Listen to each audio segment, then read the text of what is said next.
Hello students, I am Dr. Amit Bhatnagar, Professor in the Department of Agronomy at GB Pant, University of Agriculture and Technology, Pantnagar, Uttarakhand. There are many lectures regarding soil fertility, weed management, watershed management, rainfed agriculture.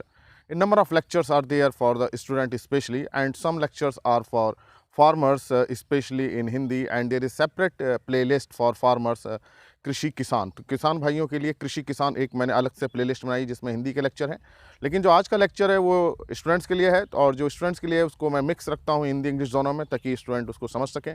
तो आज का जो lecture है I will try to make it in Hindi and English so that it may be beneficial for the students. Now here I want to show the effect of non-selective herbicide and selective herbicide in the field.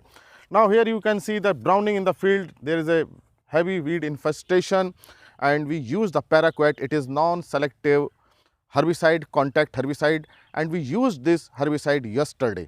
तो अभी हमने इस herbicide को कल डाला था और you can see the effect in 24 hours.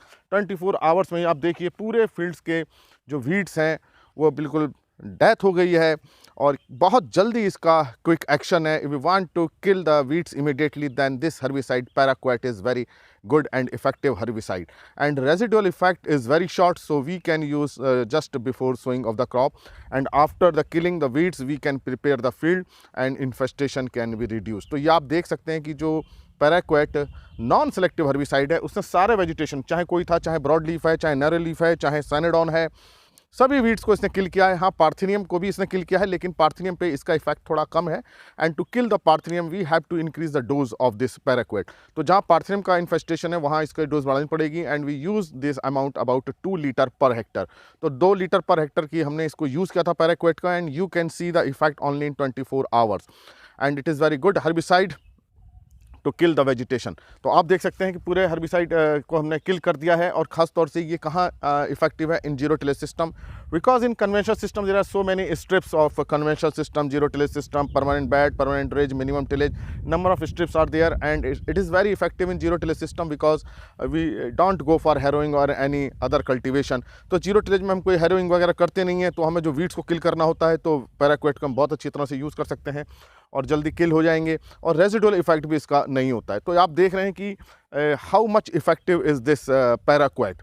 तो सभी तरह के वेजिटेशन को ये किल कर रहा है, लेकिन इसको क्रॉप्ड फील्ड में नहीं डालना है जिसमें हमने फसल बोई हो, चाहे मेज हो, वीट हो, कोई भी फसल हो उसमें नहीं डालना, बिकॉज इसका ड्रिफ्ट भी अगर जाता है तो इट डैमेज दी वेजिटेशन. और वेजिटेशन चाहे मक्के का हो, चाहे धान का हो, चाहे गेहूं का हो, सबको किल कर देगा.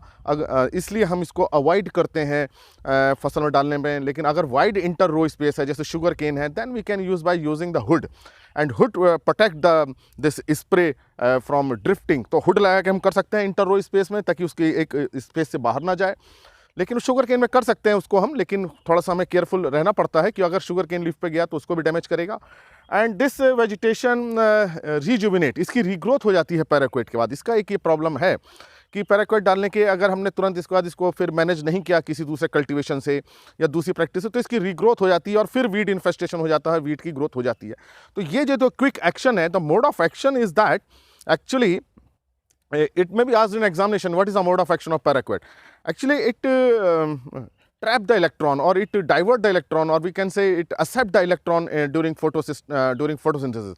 And then in photosynthesis there is photosystem 1 and photosystem 2, so it interfere with the electron transport and it accept the electron and it divert the electron to the molecular oxygen. तो जो photosystem 1 और photosystem 2 होता है उसमें जो electron transport होता है, तो ये उस photosystem 1 से इलेक्ट्रॉन को एक्सेप्ट कर लेता है पैराक्वेट, और जो मोलिकुलर ऑक्सीजन होती है उसको ट्रांसफर कर देता है. तो जब ट्रांसफर कर देगा तो रिएक्टिव ऑक्सीजन स्पीसीज बनती है. There are many ROS reactive oxygen species, super oxides बनते हैं, and these are very dangerous and they kill the cell, और सेल की डेथ कर देते हैं. लिपिड जो सेल की होती है उसका परऑक्सीडेशन कर देते हैं, तो तुरंत इसकी जो है सेल खत्म हो जाती है और फोटोसिंथेसिस चेक हो जाता है और तुरंत इसकी डेथ हो जाती है. तो ये डेथ हो गई है, लेकिन ये कॉन्टैक्ट हर्बिसाइड है, जहाँ पड़ता है उसी की डेथ करता है. अगर ये नहीं पड़ेगा प्रॉपरली तो ये इसकी डेथ नहीं होगी. आप देख सकते हैं कि कुछ वेजिटेशन यहाँ ग्रीन है, तो इसलिए नहीं हुई क्योंकि यहाँ ये पूरा सही ढंग से नहीं पड़ा होगा. और यहाँ देखिए, यहाँ पूरा वेजिटेशन किल हो गया है, ड्राई हो गया है, यहाँ पूरा प्रॉपर पड़ा है. इसका मतलब अगर इसको किल करना है तो हमें इसको पूरा अच्छी तरह से इसका स्प्रे करना पड़ेगा, so that over total foliage is wet. तो पूरा फोलिएज इसका वेट हो जाए और फिर ग्रीनिश हो जाती है, ये रीग्रोथ हो जाता है वीड्स का. तो इसको बहुत इसका लॉन्ग लास्टिंग इफेक्ट नहीं होता है, लेकिन क्विक इफेक्ट है. फील्ड को हम जल्दी मैनेज कर सकते हैं। आप इस चैनल के अंदर भी देख सकते हैं, इस चैनल के वीड्स को भी इसने बहुत जल्दी किल कर दिया है और ये बहुत इफेक्टिव हर्बिसाइड है, रेजिडुअल इफेक्ट भी कम है। तो लेकिन आपको कहाँ यूज़ करना है इसको, it is used only in non cropped area where there is a no crop and just before sowing of the crop, before field preparation, ताकि जो फील्ड प्रिपरेशन में इसके हिंड्रेंस नहीं होगी, 6-7 दिन तक इसकी ये ग्रोथ दबी रहेगी और हम फिर फील्ड प्रिपरेशन आसानी से कर सकते हैं। और जीरो टिलेज में तो हमें टिलेज करना ही नहीं है, तो सारा वीड मैनेजमेंट यही होता है।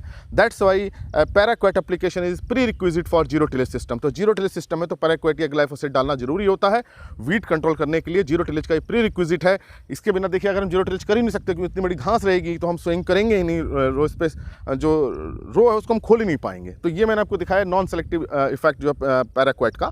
कुछ इसमें हम जीरो टिलेज करेंगे, कुछ में हम हैरोइंग करेंगे, हैरोइंग वाले में इनकॉर्पोरेट हो जाएगा लेकिन दूसरे वाला इनकॉर्पोरेट नहीं होगा। लेकिन जब ये डेथ हो गई है, मेज बोएंगे हम, तो जो मेज की जो इमरजेंस है उसमें ये अब वीड्स हिंड्रेंस उतना नहीं करेंगे। अब मैं आपको दिखाता हूँ कि जो हमने